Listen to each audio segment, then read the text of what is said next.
Сега ще направим. А сега включвам вече да направим видео, което ще е запис, после да го качим във Фейсбука. Ето виждате, че Ивелин Михайлов абсолютно свободно и спокойно се среща с всеки един българин. И както казах в видеото на живо, предишното мероприятие, което беше 5 часа бех до него, 5 даже 6 часа, с повече от 15 000 души се ръкува лично, защото аз стоях плътно до него 6 часа, не мръднахме, не ядахме, за да може всеки един българин да го поздрави, да се запознае, да се снима с него.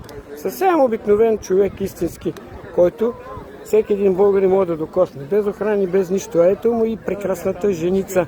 Вася! Вася! Вася! Здрасти, здравей, драго ми е да те видя. Ами честит празник, Вася!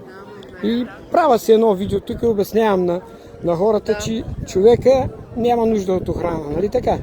Никой не го охранява, никой не го пази, всеки може да го докосне, да го барне. Тъма им казвам, че миналия 5-6 часа стояхме на стълбите, за да поздрави над 15 000 души. А как се чувстваш ти? Може ли да те снимам? Защото ти си една достойна, истинска българка, която търпиш всички тия незгоди. И за мен аз ти те поздравявам и ще ти връча медал. Един от моите медали, които съм спечелил за най-достойната жена на България. До един достоен мъж.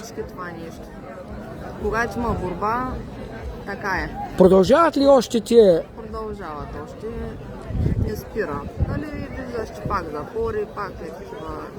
Значи хората си мислеха, че ще се промени нещата. Ами за в момента няма промяна, да видим. Дано с новото правителство, надяваме се.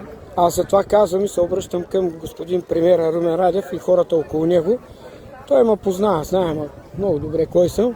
Господин Радев, аз ви каня да дойдете лично и да посетите парка, както и предишното. Да дойдете да видите, за да се уверите с очите какво нещо е направил един българин. И моята препоръка към вас, че така ще спечелите много повече българския народ. Защото ще подадете ръка на един достоен българин, който аз смело го виждам с очите и го казвам, а не само приказки хорски, които се разпространяват, защото затова го снимам и показвам на хората, че абсолютно всички хора могат да се допрат до него и не му е нужна охрана, както на всички. Чао, да ни те занимавам повече до после. Еви, хора, това е. Аз видяхте и прекрасната му жена.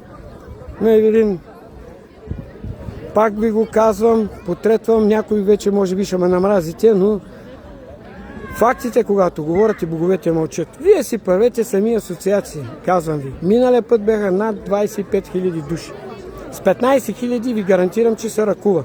Сега са не по-малко от 5 000, до момента се ръкува с около 200-300 души, те първа започва. Като кулминацията ще е до вечера. Сам, сред всички, обичан, желан и наистина така трябва да бъде.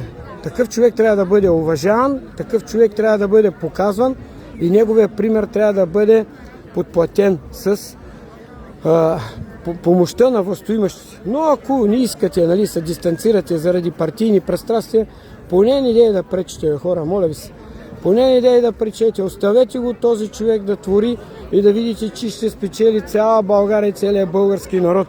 Защото, пак го казвам, такъв голям културно-исторически обект няма на Балканите, в Европа, втори или трети. Така че това е, хора, това е истината. Чао ви за сега, до вечера ще се включим отново.